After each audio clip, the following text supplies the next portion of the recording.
طب كبزنس اونر بقى، يعني حد عنده بزنس وواحده ست كمان، ايه التشالنجز كست اللي واجهتيها في عالم البزنس؟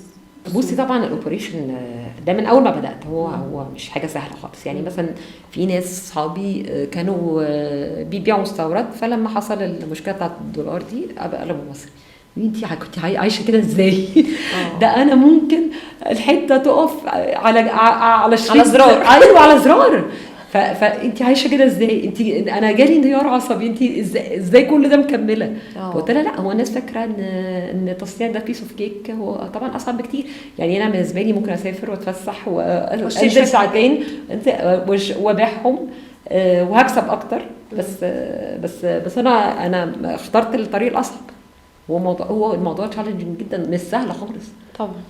وان يسلموك في وقتك، والناس عايزه حاجه في وقتها، وان انت كل يوم في تسعير مختلف.